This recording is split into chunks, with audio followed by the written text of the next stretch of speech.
Sejam bem-vindos a mais um vídeo. Dessa vez a gente vai falar de um assunto um pouco mais acadêmico, tá? Um pouco mais didático. Para você que planeja fazer um concurso, ou para você que de repente vai fazer uma certificação aí na área de nuvem, né? Na área de cloud computing, ou para você que está entrando no mercado de tecnologia agora, está entrando nessa área de conhecimento.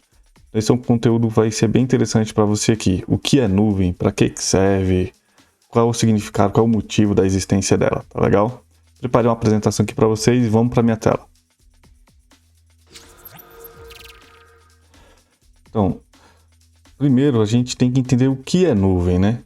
Para que serve, onde se encontra, qual é o motivo da existência, tá? Qual a problemática, quais são as vantagens e desvantagens desse conceito de nuvem, o famoso cloud aí no português, né? E no inglês seria o cloud, a pronúncia correta aí. Então, nosso objetivo até o final dessa aula é entender quais são os diferentes tipos de nuvem, que não existe somente um. Entender quais são os tipos de serviços que esse sistema de nuvem oferta pela gente e o que é escalabilidade, tá? São 3 conceitos aqui que a gente tem que entender bem, principalmente quem vai fazer prova de concurso e que cai lá as perguntas de tecnologia. Se você entender isso aqui, você já tem pelo menos algumas questões garantidas aí na sua prova. Quem vai fazer a certificação aí voltada para a nuvem também sempre cai esses conceitos aqui. As famosas clouds, né? As nuvens, o que são? Nada mais são do que serviços computacionais, aí, serviços de informática que são ofertados para a gente via internet. Como assim? Se você precisa de alguma coisa relacionada ao computador, normalmente você tem que ter esse computador em casa, ou se você é dono de empresa, você tem que ter esse computador na sua empresa, configurar, contratar de repente um técnico, né, para configurar esse computador para o uso da sua necessidade. A vantagem da nuvem é que esse tipo de serviço aqui, ele pode ser contratado via internet, sem que você precise ter esse equipamento, tá? Sem que você precise de repente configurar essas coisas, porque você pode contratar esse serviço na nuvem. Normalmente esse serviço é fornecido por uma empresa, e essa empresa, né, que fornece esses serviços computacionais, a gente entende elas como provedores, né? Provedor de serviço, ela vai prover o serviço que você não quer dispor de um recurso físico local na sua empresa ou na sua casa, tá certo? Então, nuvem ou clouds são serviços computacionais ofertados via internet para que a gente consiga acessá-los e usufruir desses serviços. Quais são os 3 tipos de nuvem pendentes aqui, né? Os 3 tipos que a gente utiliza e que sempre cai aí nas perguntinhas. O tipo público, o tipo privado e o tipo híbrido. No tipo público, até coloquei aqui para gente, que é um serviço que pode ser acessado e pode ser contratado por qualquer pessoa. Não confundir com liberdade de acesso de um serviço para qualquer indivíduo, tá? Apesar de ser um serviço público, esse público diz respeito a ter o acesso de contratação por qualquer pessoa que provenha de internet. Se você tem internet, você vai lá na empresa, no site da empresa, entre em contato ali e contrata o serviço que você está precisando. Porém, uma vez que você contratar o serviço, ele é único e exclusivo seu. Está no seu login, está no seu cadastro, na sua senha, na sua assinatura. Mas o público que se refere ao fato de qualquer pessoa ir lá e poder contratar esse mesmo serviço. Tá certo? É um erro comum aí. Então, qualquer pessoa que necessitar desse serviço computacional, seja CPF ou CNPJ, né, no caso de empresas, pode contratar esse serviço. A nuvem privada. Na nuvem privada, a empresa ou você mesmo, pessoa física, você dispõe de todos os equipamentos, você configurou e você colocou ali os serviços que você precisa dentro da sua empresa ou dentro da sua residência. E aí você deu um jeito de acessar esses serviços via internet de qualquer lugar. Mas como está dentro da sua residência ou da sua empresa, a gente chama isso de privado, porque não é qualquer pessoa que pode ir lá e acessar o serviço que você configurou. somente as pessoas ao qual você der esse acesso. Então a gente chama isso de serviço privado, de nuvem privada. É o mesmo que você configurar um computador para um acesso remoto para que você consiga ver suas fotos, por exemplo, de qualquer lugar, desde acessando a internet e acessando esse computador na sua casa que está configurado para isso. No caso da pública, esse computador configurado está lá na empresa qual você contratou. Então você pode acessar de qualquer lugar e qualquer outra pessoa pode acessar esse tipo de serviço também. No caso da privada, esse serviço está dentro das suas dependências de empresa ou nas suas dependências residenciais, se você tem um serviço pessoal, né? E você dá acesso apenas a quem você quiser, não é qualquer pessoa que pode utilizar esse serviço. Daí a palavra privado, ele é particular do indivíduo ou da empresa. Então, público, qualquer pessoa pode contratar. Privado, não é qualquer pessoa que pode contratar. Qualquer indivíduo que você dê a permissão, ou o proprietário dê a permissão, daí privado. E híbrido é a mistura dos dois. É quando parte dos meus serviços estão alocados nas minhas dependências e outra parte está alocado nos provedores de nuvem, em um dos provedores que eu tiver contratado, que a empresa ou que o indivíduo tiver contratado. Exemplo mais comum são empresas relacionadas ao financeiro, né, que tratam muito com dinheiro ou com dados sensíveis. Às vezes ele tem o serviço de armazenamento de dados ou de informações ali que são sensíveis e que não pode ir para qualquer lugar, eles dispõem desse serviço simplesmente na própria empresa. Porém, o serviço de segurança ou algum outro serviço de acesso a fotos, serviços que não têm dados tão sensíveis, ele pode deixar isso num provedor pago, que ele contratou público, tá? Então, eu posso ter a mistura dos dois serviços funcionando no mesmo local, daí o híbrido. Então, só para a gente ler e complementar aqui, a nuvem pública, né, a cloud pública, a public cloud, qualquer pessoa que necessitar do serviço pode ir lá nesse provedor que fornece esse tipo de serviço e contratá-lo. No caso da privada, é de uso particular do indivíduo ou da empresa, tá? Sendo liberado acesso apenas a quem for de interesse ao dono desta nuvem, de quem configurou esse serviço. E a híbrida, parte das informações ou dos serviços estão alocados dentro das minhas dependências ou das dependências de quem criou essa nuvem, e outra parte está num provedor, por alguma necessidade. Isso são tipos de nuvens, tá? Então fique bem claro isso. O conceito desses três sempre tem uma ou duas perguntas garantidas para que você entenda a diferença dos três ali e acerte a sua questão. Agora os tipos de serviço, né? A gente entende como nuvem a oferta de serviços computacionais via internet, mas quais serviços são esses? Para que serve? O que faz? O que eu posso contratar dentro desses três tipos de nuvem, né? Vamos entender isso agora. O primeiro serviço e o mais comum de todos é o tipo IaaS, que seria Infrastructure as a Service, né? Infraestrutura como um serviço, na melhor tradução possível. São serviços de equipamentos físicos mesmo, coisas palpáveis que eu posso tocar, tá? É o cabeamento de rede, é um roteador, é um switch, é um computador propriamente dito ali dentro dos servidores de internet, dos provedores, né? Então é qualquer parte física. Imagina o seguinte cenário, você como dono de empresa, e você precisa normalmente ter, né, se o seu funcionário, a função do seu funcionário precisar de um computador, e normalmente quase todas de caráter administrativo precisam, toda vez que você contratar um funcionário novo ou que sua empresa precisar expandir, você precisa de quê? De comprar um computador novo, com as configurações necessárias para que o seu funcionário exerça a tarefa do cargo ao qual ele está ali servindo. E toda vez que você contratar um funcionário, você vai precisar comprar esse equipamento e preparar esse equipamento. Vai precisar preparar um ambiente na empresa para ele, uma sala, uma mesa, puxar um cabo de rede para que ele tenha acesso à internet, dar acesso ao roteador. Você precisa preparar toda essa infraestrutura, toda a parte física. Quando isso é na nuvem, você não precisa se preocupar com isso.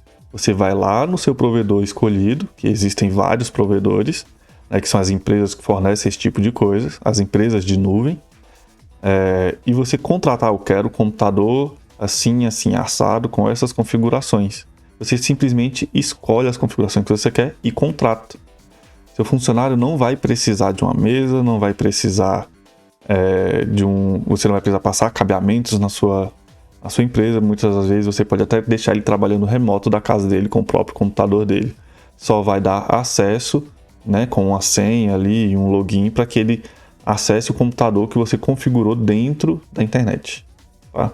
Então, serviços IaaS, que são infraestrutura como serviço, são aqueles serviços que eu não vou precisar alocar fisicamente na minha empresa ou na minha casa todo o equipamento necessário. Eu posso contratar todo o equipamento lá do provedor e eu só acesso ele à distância via internet de forma remota. Tá? O mais comum, né, são as virtual machines aqui, né? As famosas VMs, que são as máquinas virtuais. Normalmente a gente contrata muito serviço de computador virtual, onde eu só acesso. A galera que joga aí já está mais habituado com isso, né? Que tem lá, se eu não me engano, na Microsoft, o sistema de jogos ali da Microsoft Game Pass, se eu não me engano, onde a pessoa não precisa ter o videogame para jogar os jogos. Ela só precisa contratar o serviço de internet, de nuvem ali, para jogar, sem ter o videogame. Ela só precisa de internet. E provavelmente ela está contratando ali um videogame que está nas dependências da Microsoft, nesse caso. Tá certo? Então, serviços de IaaS são serviços de infraestrutura como um serviço. Tá? Eles estão me servindo essa infraestrutura. Todo o equipamento físico necessário pode ser acessado e configurado via internet quando se utiliza um serviço de nuvem. Tá certo? Então, dentro dos serviços, essa é uma das categorias existentes. A próxima categoria é a categoria dos serviços PaaS, que são plataformas como um serviço. Aqui já é um serviço mais voltado para desenvolvedores, programadores, tá? Que normalmente quando um programador precisa de um ambiente, ele vai começar os trabalhos dele, ele precisa do software que ele vai trabalhar, a linguagem de programação que ele vai trabalhar, ele vai precisar de um banco de dados, vai precisar de um computador com aquelas ferramentas, vai precisar de um sistema operacional específico, né? Um Windows, um Linux, ou seja, qual for. E muitas das vezes ele não dispõe disso, ou a empresa vai ter que dispor disso. Ah, eu sou profissional que trabalha com um banco de dados. Ótimo, eu vou precisar instalar o banco de dados na minha máquina, no meu computador. Vou precisar configurar da forma que a empresa usa para que eu consiga trabalhar. E a nuvem resolve esse problema nessa categoria, que é a categoria de PaaS, P-A-A-S, Platform as a Service, ou plataforma como um serviço. No caso de banco de dados, que é o PaaS mais comum da gente utilizar na nuvem, a gente contrata esse serviço de banco de dados e ele já vem totalmente configurado. Já vem no banco de dados que eu quero, com a quantidade de armazenamento que eu quero, no sistema operacional desejado, sem que eu precise instalar e configurar nada. Eu só preciso acessar com o meu login e a minha senha. E já vai estar tudo configurado lá quando a gente contrata esse serviço, tá certo? Então ele é um ambiente voltado mais para desenvolvimento, tá? Normalmente. E o mais comum, como eu coloquei aqui no exemplo, são serviços de bancos de dados. Então PaaS, plataforma as a service, plataforma como um serviço, é um ambiente de desenvolvimento necessário para uma determinada tecnologia, no caso, né? Dispensa ao usuário a necessidade, tem que corrigir aqui, né? Tem um N aqui, né? Deveria ser um M, vou corrigir depois. Dispensam ao usuário a necessidade de preparar uma máquina e configuração deste mesmo ambiente. Já vem tudo pronto, conforme a função que ele vai exercer e a tecnologia que ele vai utilizar. E o próximo serviço ali é o serviço de SaaS, S-A-A-S, Software as a Service, que são os programas, são os aplicativos já prontos. No caso do PaaS, eu tenho um ambiente para que eu programe e crie as minhas aplicações, os meus sistemas, os meus aplicativos. No caso do SaaS, não, eu já tenho tudo fornecido via internet. Netflix, por exemplo, Spotify, esses serviços de streaming, a gente pode considerar eles como serviços de SaaS. O pessoal mais velho aí, né, de 30 anos ou mais, vai saber que para a gente assistir um filme antigamente tínhamos que ir numa locadora, alugar um VHS ou um DVD, não é isso? Essas locadoras hoje em dia estão praticamente extintas, né? Tem uma ou outra aí mais por nostalgia. E se a gente quisesse assistir um filme, a gente tinha que alugar fisicamente aquilo. Agora não. O filme já está ali e eu só preciso entrar no meu aplicativo, entrar com a minha senha, entrar com o meu usuário e os filmes estão disponíveis. Ou a música, no caso do Spotify, né? Antigamente a gente precisava comprar um CD, gravar um MP3, gravar uma fita cassete. Então, hoje a gente tem softwares, ferramentas que fornecem tudo isso para a gente via internet. E essas ferramentas, esses aplicativos, esses softwares que excluem a necessidade de ter tudo fisicamente aqui presencialmente e que me fornece esse serviço via internet, se categoriza como um SaaS, software como serviço. O próprio Suite Office ali, né, que é o Word, PowerPoint, Excel, Teams, aquele pacote de programas da Microsoft de escritório, hoje em dia eu não preciso mais instalar ele no meu computador. Eu vou no site da Microsoft com o login lá de e-mail deles e eu já tenho tudo ali, né? Que é o Office 365, por exemplo. Eu já tenho ali o Excel, já tenho meu PowerPoint, já tenho todos esses aplicativos prontos, só preciso entrar com a minha conta e utilizar.